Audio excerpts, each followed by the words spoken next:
பெண்கள் தயவுசெய்து மன்னிச்சுக்கோங்க. ஏன்னா இதில் இருக்க எந்த வீடியோவும் ஒரிஜினல் வீடியோ கிடையாது. எதுக்காக நான் முதல்ல சொல்கிறேன் அப்படின்னா, இதில் காமிக்கிற நிறைய வீடியோக்கள் சினிமா நடிகைகள், அது போக குடும்ப பெண்கள் அவங்களுடைய ஃபோட்டோக்களை வந்து மார்பிங் பண்ணி அதை வீடியோவாக க்ரியேட் பண்ணி இதில் வந்து பப்ளிக்கில் உலாவ விட்டுருக்காங்க. எல்லா செல்ஃபோன்லேயும் கேமராவும் பார்த்தீங்கன்னா 50 MP 60 MP 80 MP 150 MP வரைக்கும் இருக்குது. ஜூமிங் பார்த்தீங்கன்னா 5 point zoom 8 point zoom 12 point ஜூம்னு வந்துருச்சு. இதெல்லாம் நீங்கள் தெரிஞ்சுக்கணும் ஃபஸ்ட்டு. இப்போ இங்கே இருந்து ஒரு 4 தெரு தள்ளி இருக்கிற ஒரு மாடியில் நின்று ஒரு பெண் ஒரு ஆண் பேசிக்கிட்டு இருக்காங்க. அவங்க வந்து ஒரு கொஞ்சம் பர்சனலாக இருக்காங்க அப்படின்னா அதை கிட்டத்தட்ட ஒரு 4 தெருவுக்கு அடுத்து இருக்கிற ஒரு செல்ஃபோன் மூலமாக ஜூம் பண்ணி அதை கிளியராக ஃபோட்டோ எடுக்கவோ வீடியோ எடுக்கவோ முடியும். உலகத்தில் எவ்வளவோ மோசமான விஷயங்களை நம்ம நேரடியாக பார்த்துக்கிட்டு தான் இருக்கோம். ஒவ்வொரு நாளும் எவ்வளோ பாலியல் குற்றங்கள் நடந்துக்கிட்டே இருக்குது. ஒரு பாலியல் குற்றம் அப்படின்றது எப்படி உருவாகுது அப்படின்றதுக்காகத்தான் இந்த வீடியோ. பாலியல் குற்றம் ஒரு பொண்ணை தொட்டு அந்த பொண்ணோட கட்டாயப்படுத்தி இந்த மாதிரி விஷயங்கள் தான் பாலியல் குற்றங்களும் கிடையாது. அந்த பெண்ணுடைய புகைப்படங்களை வந்து நம்ம மார்பிங் செஞ்சு வெளியில் விட்டாலே அது வந்து பாலியல் குற்றம் தான். கடந்து போகிற நிறைய விஷயங்களில் இந்த பாலியல் குற்றங்கள் உருவாகிறதுக்கான காரணங்கள் நிறையா இருக்குது. அதில் இந்த விளம்பரங்கள் ரொம்ப முக்கியமானது. இந்த விளம்பரங்கள் மூலமாக எப்படி பாலியல் குற்றங்கள் உருவாகுது அப்படின்றதுக்கு இந்த வீடியோவில் ஒரு சில வீடியோக்களை ஆட் பண்ணியிருக்கேன். பெண்கள் தயவுசெய்து மன்னிச்சுக்கோங்க. நிறையா பெண்கள் இன்றைக்கி என்ன பண்ணுறீங்க அப்படின்னா, கணவர்களுடைய ஆதரவோடையோ அப்படி இல்லாமையோ தனியாக வாழ்கிற பெண்களே அவங்களுடைய சூழ்நிலைக்கு ஏற்ப மாதிரி ஒரு வீடியோவை க்ரியேட் பண்ணி தன்னுடைய டீட்டெயிலை ஃபுல்லாகவே வந்து நீங்கள் உலாவ விட்டுறீங்க. இது யார் கையில் போய் சிக்குது, யார் இந்த மாதிரியான மாற்றுறாங்கன்றதை நீங்களும் கண்டுபிடிக்க முடியாது, கவர்மெண்ட் கண்டுபிடிக்கிறது ரொம்ப ஒரு நடக்காத காரியம் கூட வச்சுக்கோங்க. அப்படியே மாட்டினாலும் ஒரு சிலர் தான் மாட்டுவாங்க, மீதி பேரெல்லாம் கண்டுபிடிக்கிறது ரிஸ்க்கு. இந்த குற்றங்களை வந்து குறைக்கணும்னு நினைக்கிறது காவல்துறையும் அரசாங்கமும் மட்டும் செய்கிற விஷயங்கள் கிடையாது. தனி மனித ஒழுக்கம் கண்டிப்பாக இருக்கணும். இந்த தனி மனித ஒழுக்கம் எதுக்காக நம்ம இங்கே பேசுகிறோம் அப்படின்னா, இந்த பேஜில் இந்த மாதிரி ஒரு பேஜ் மட்டும் இல்லை, ஒவ்வொரு பேஜ்லேயுமே ஏகப்பட்ட பெண்களுடைய ஆபாச ஃபோட்டோக்கள் வீடியோக்களை க்ரியேட் பண்ணி ஆபாசமாக சித்தரிக்கப்பட்டு காமிச்சிக்கிட்டு தான் இருக்குது. இதை வந்து நம்ம நிறைய வீடியோக்கள் ஃபோட்டோக்களை நம்ம விளம்பரமாக வரும்போது இப்போ தள்ளி விட்டுட்டு போய்கிட்டே இருப்பீங்க. அந்த நீங்கள் தள்ளி விடுற ஒரு ஃபோட்டோவோ ஒரு வீடியோவோ ஆபாச வீடியோக்களாக மாறி வெளியில் வரும்பொழுது அந்த பெண் சம்மந்தப்பட்ட குடும்பத்தினருடைய வேதனைகள் சொல்ல அளவில்லாதது. அவங்க ஒரு விஷயம் நினச்சி அந்த வீடியோவை க்ரியேட் பண்ணியிருப்பாங்க. அதாவது ஒரு ஜாலிக்காகவோ இல்லை ஒரு யதார்த்தமான ஒரு விஷயம் நடந்திருந்திருக்கும். ஒரு பெண்ணினுடைய சேலை விலகிறது, இன்னொரு ஆண்கிட்ட பேசுகிறது, இல்லை ஒரு சொந்த பந்தத்துக்கிட்ட உட்காந்து க்ளோஸாக பேசும்போது தன்னுடைய சேலை விலகிறது, இந்த மாதிரியான விஷயங்கள் வந்து யதார்த்தமாக நடக்கிறதா இருக்கும்.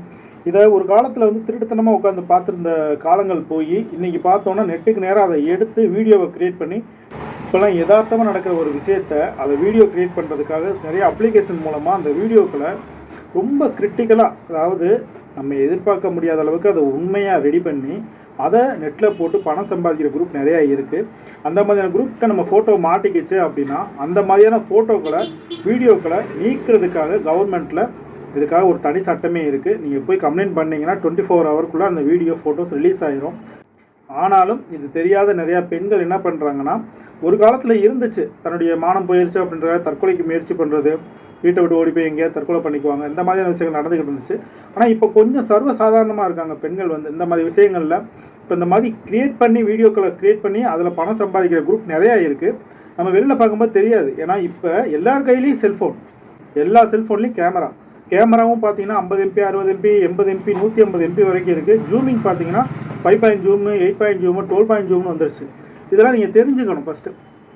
இப்போ இங்கே இருந்து ஒரு 4 தெரு தள்ளி இருக்கிற ஒரு மாடியில் நின்று ஒரு பெண் ஒரு ஆண் பேசிக்கிட்டு இருக்காங்க. அவங்க வந்து ஒரு கொஞ்சம் பர்சனலாக இருக்காங்க அப்படின்னா அதை கிட்டத்தட்ட ஒரு 4 தெருவுக்கு அடுத்து இருக்கிற ஒரு செல்ஃபோன் மூலமாக ஜூம் பண்ணி அதை கிளியராக ஃபோட்டோ எடுக்கவோ வீடியோ எடுக்கவோ முடியும். இன்றைக்கி இருக்க ஜென்ரேஷன் அதைத்தான் ஒரு எடுத்துக்கிட்டு இந்த மாதிரியான வீடியோக்களை க்ரியேட் பண்ணிக்கிட்டு தவறான விஷயத்தை பயன்படுத்திக்கிட்டு இருக்காங்க. முதல்ல நீங்கள் ஒரு விஷயம் நல்லா தெரிஞ்சுக்கணும். கண்ணை நம்ம மூடிக்கிட்டோன்னா இந்த உலகம் இருந்துருச்சு அப்படின்னு நினைக்காதீங்க. நம்ம எங்கே போனாலும் நம்மளுக்கான பாதுகாப்பு எல்லா இடத்துலையும் இருக்குன்னு நினச்சிக்கிட்டு இன்றைக்கி இருக்கிற பெண்கள் ரொம்ப சுதந்திரமாக எல்லா இடத்துக்கும் போகலாம், எல்லாரோடையும் பேசலாம், எல்லாரோடையும் பழகலாம், எங்கே போனாலும் நம்மளுக்கான சுதந்திரம் இருக்குது அப்படின்னு நினச்சிக்கிட்டு இருக்காங்க. ஆனால் இப்போ நம்ம வாழ்கிற உலகம் வந்து பார்த்திங்கன்னா முழுமையாக நம்ம கைகள் கட்டப்பட்ட நிலையில் தான் இருக்கோம். நம்ம சுதந்திரமாக இருக்கிற வரைக்கும் அதை பற்றின எந்த ஒரு கவலையும் இருக்காது. ஆனால் அந்த பெண் பாதிக்கப்பட்ட பின்னாடி நாளை பின்ன என்ன நடக்கும்ன்றது தெரியும் போது அன்னைக்கு தான் அதனுடைய வேதனையை வந்து எல்லாருமே அனுபவிக்கிறோம். இன்றைக்கி நடக்கிற பாலியல் குற்றங்கள் குறையணும்னா முதல்ல தனி மனித ஒழுக்கம் கண்டிப்பான முறையில் வேணும். இந்த தனி மனித ஒழுக்கத்தை யார் கற்றுக் கொடுக்கணுமோ அவங்களுடைய கைகளும் கட்டப்பட்டுருச்சு. தனிமனித ஒழுக்கத்துக்கு பேர் போன இடமே பள்ளியும் கல்லூரியும் தான். இப்போ அங்கே இருக்கிற பள்ளி மற்றும் கல்லூரி ஆசிரியர்களுக்கே இன்றைக்கி பாதுகாப்பு இல்லாத சூழல் உருவாகிட்டு இருக்கு. ஏன்னா மாணவர்கள் நிறைய பேர் பார்த்திங்கன்னா மது போதைக்கு அடிமையாகவும் இல்லை கஞ்சா போதைக்கு அடிமையாகவும் நிறைய பேர் மாறிட்டு இருக்காங்க. இந்த மாதிரியான போதை வஸ்துகள் பயன்படுத்துகிறவங்களுக்கு ஆண் பெண் குழந்தைகள் சிறுவர்கள் இந்த பாகுபாடே கிடையாது. அவங்களுடைய பாலின உணர்வை அவங்க எப்படா நம்ம தீர்த்துக்கலான்ற எண்ணத்தில் தான் இருப்பாங்க. இந்த மாதிரியான குற்றங்கள் முதல்ல குறையணும்னா பள்ளி கல்லூரிகளில் ஒரு நடைமுறை மாற்றம் ஏற்படணும் கண்டிப்பாக. ஏன்னா பள்ளி ஆசிரியர்கள் பிள்ளைகளை அடிக்கக்கூடாது, கல்லூரியில் மாணவர்களை கண்டிக்கக்கூடாது, இந்த மாதிரியான ஒரு விஷயம் இருக்கிற வரைக்கும் இந்த மாணவர்களுடைய செயல்பாடுகளில் மாற்றம் கண்டிப்பாக இருக்கும். அவங்களை நேர்வழிப்படுத்தணும்னா ஆசிரியர் கையில் திரும்பவும் பெரம்புகள் வரணும். ஏன்னா இன்றைக்கி பார்க்கும்போது நிறையா இடங்களில் கொலை கொள்ளை கற்பழிப்பு இதை நடத்துறது யாருன்னு கேட்டிங்கன்னா எல்லாம் சின்ன வயசு பசங்க நிறைய பேர் இருக்காங்க அதில். ஏன்னா அவங்களுக்கு இப்போ தெரிஞ்ச ஒரு விஷயம் என்ன தெரியுமா, சட்டம் யாருக்கு தெரியுதோ இல்லையோ அவங்களுக்கு தெரிஞ்சிருக்கு. ஏன்னா சின்ன வயசு பையலுக்கு கொலை கொள்ளை கற்பழிப்பு எது பண்ணாலுமே சிறுவர் சீர்திருத்த பள்ளியில் தான் சேர்க்குறாங்க. இல்லை குறைஞ்ச வருஷத்தில் நம்ம வெளில வந்துடுறோம், 1 வருஷம் 2 வருஷத்தில் வெளியே வந்துடுறோம், நம்மளை பெருசாக கேஸ் எடுக்க மாட்டேங்கிறாங்க. இந்த மாதிரியான விஷயங்கள் தெரிஞ்சுட்டு இப்போ மேற்கொண்டு அவங்களே இந்த குற்றங்களை ரொம்ப அதிகமாக செஞ்சுக்கிட்டே இருக்காங்க. இந்த மாதிரியான விஷயங்களும் மாறணும். இதெல்லாம் கூட 2வது பட்சம் தான். இதை மாற்ற முடியும், நம்மளாக பேச முடியாது. இதெல்லாம் அரசாங்க சம்மந்தமான ஒரு விஷயம். ஆனால் நம்மளுடைய குடும்பத்தில் இருக்க உறுப்பினர்கள் ஆண் பெண் அனைவருமே நம்மளுடைய குடும்பத்தில் இருக்க பெண்களுடைய பாதுகாப்பை நம்ம உறுதி செஞ்சுக்கணும். எப்பயுமே ஒரு இடத்துக்கு போகிறோம், ஒரு மீட்டிங் போகிறோம், ஒரு கட்சி மீட்டிங்கோ இல்லை ஒரு தியேட்டருக்கோ இந்த மாதிரி இடத்துக்கு போகும்போது நம்மளுடைய பெண் பிள்ளைகள் பாதுகாப்பாக இருக்காங்களா அப்படின்றதையும் நம்ம பார்க்கணும். அந்த பெண் பிள்ளைகளுக்கு பாதுகாப்பு எதுன்றதையும் சொல்லிக் கொடுக்கணும். ரீசெண்டாக கூட பார்த்துருப்பீங்க, 18 வயசுக்கு உட்பட்ட ஏகப்பட்ட பேர் ஒரு இடத்துல மதுபோதை ஆட்டம் களியாட்டம்னு சொல்லிட்டு பேப்பரில் பார்த்துருப்பீங்க, நியூஸ் எல்லாம் வந்திருக்கு. இந்த மாதிரி விஷயங்கள் நடைபெறதுக்கு மூல காரணம் என்ன தெரியுமா, பேரண்ட்ஸ் கொடுக்குற சுதந்திரம். ஒரு பெண்ணுக்கு ஒரு ஆணுக்கு ஒரு ஃபேமிலியில் இருக்கவங்க சுதந்திரம் கொடுக்குறாங்கன்னா அந்த சுதந்திரத்தை அவங்க எப்படி பயன்படுத்துகிறாங்க அப்படின்றத நம்ம கொஞ்சம் மறைவாக இருந்து பார்க்கணும். அதை நம்ம பார்க்குறதும் கிடையாது. பிள்ளைங்க எப்படி போனால் நம்மளுக்கு என்ன அப்படின்னு சொல்லிட்டு ரொம்ப அசால்ட்டாக விட்டுருவாங்க. அந்த பிள்ளைகள் அதை பயன்படுத்திக்கிட்டு தவறான பாதையில் போனதுக்கப்புறம் இந்த மாதிரி நடந்ததுக்கப்புறம் தான் அதை பற்றி யோசிக்கவே ஆரம்பிக்கிறாங்க. அதாவது இல்லத்தில் மூணதுக்கப்புறம் முக்காடு போடுற மாதிரி இருக்குது. முதல்ல ஒரு குழந்தை பிறந்து வளர்ந்துக்கிட்டு இருக்கும் பொழுதே அதுக்கு பாலியல் ரீதியான தொல்லைனா என்ன, பாலியல் ரீதியான விஷயங்கள் என்ன பற்றி இருக்குது அப்படின்றத முதல்ல புரிய வைக்கணும். அது ஆணாக இருக்கட்டும் பெண்ணாக இருக்கட்டும், செக்ஸ் கல்வி ரொம்ப முக்கியமான ஒன்று. அதை சொல்லி பேட் டச் குட் டச் எல்லாத்தையும் சொல்லிக் கொடுத்து கல்வி ஆசிரியர்களில் இருந்து விளையாட்டு ஆசிரியர் வரைக்கும் எந்த மாதிரியான அப்ரோச்சில் இருக்காங்கன்றதை நம்ம கேட்டு தெரிஞ்சுக்கணும். அதுபோக பஸ்ஸில் போகும்போது வரும்போதும் அந்த பெண் குழந்தைகளுக்கான பாதுகாப்பு, பெண் பிள்ளைகளுக்கான பாதுகாப்பு, பெண்களுக்கான பாதுகாப்பு ஒவ்வொரு வீட்லேயும் ஒவ்வொரு ஆண் கண்டிப்பான முறையில் பார்க்கணும். நான் பஸ் ஏற்றி விட்டுட்டேன் முன்னாடி போயிட்டு திருப்பி வந்துடுவா அப்படின்னு இருக்கிறத விட அவங்க அந்த பஸ்ஸில் பத்திரமா போயிட்டு வராங்களா இல்லை அடுத்த பஸ்ஸை மாற்றிக்க சொல்லலாமான்றதை நம்மளும் கவனிக்கணும். ஏன்னா எது சரி எது தப்புன்னு இன்றைக்கி நம்ம யோசிக்கிற மைண்ட்லேயே பெண்களுடைய நிலைமை நிறையா மாறிடும். நீங்கள் நிறையா பார்க்குறோம்ல, எங்கே பார்த்தாலும் கள்ளக்காதல், அது போக பார்த்தீங்கன்னா கற்பழிப்பு. 2 நாள் பேசிட்டு அந்த பையனை பார்க்கறதுக்காண்டி இந்த பெண்கள் இங்கேருந்து போகிறது, பெண் பிள்ளைகள் நண்பரை தேடி போனேன், அங்கே இத்தனை பேர் சேர்ந்து சீரழிச்சிட்டாங்க. இந்த மாதிரியான விஷயங்கள் வர்றதுக்கெலாம் ஒரு மூல காரணம் என்ன தெரியுமா, எப்பயுமே மைண்ட் நல்ல விஷயத்தை யோசிக்கிறதே கிடையாது. தவறான விஷயங்கள் நம்ம செல்ஃபோனில் பார்த்துக்கிட்டே இருக்கோம்.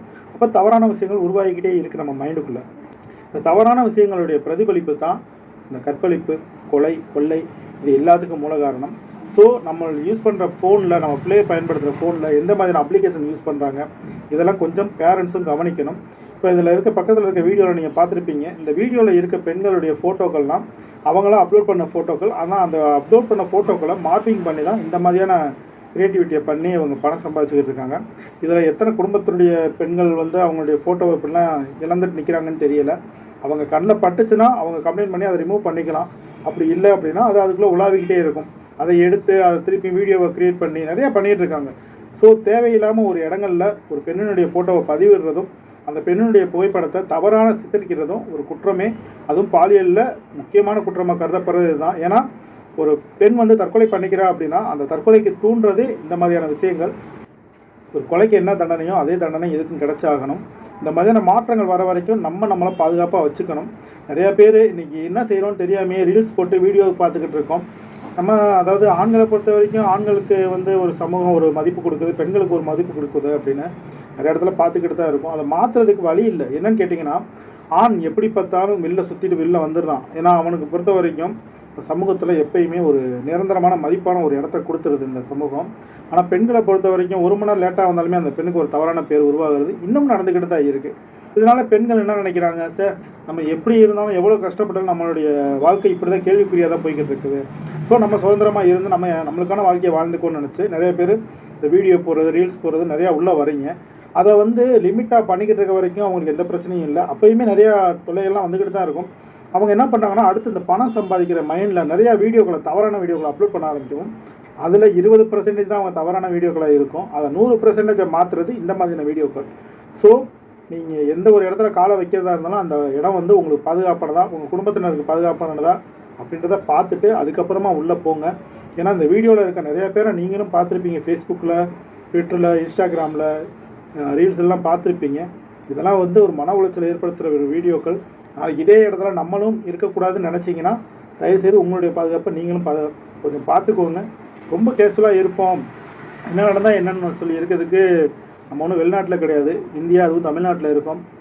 தமிழர்களுக்கு மானம் எப்போதும் முக்கியமானது. அது ஆணுக்கும் சரி பெண்ணுக்கும் சரி, ஆண் பிள்ளைகளையும் பெண் பிள்ளைகளையும் எப்போதும் ஒழுக்கமாக வளர்க்குறதுக்கு நம்ம முயற்சி செய்யணும். இந்த ஒழுக்கம் மட்டுமே இன்றைக்கி சமுதாயத்தை சீர்படுத்தும். இதுதான் என்னுடைய கருத்து. இதில் ஏதாவது மாற்று கருத்து இருந்தால் நீங்கள் தாராளமாக பதிவிடுங்க.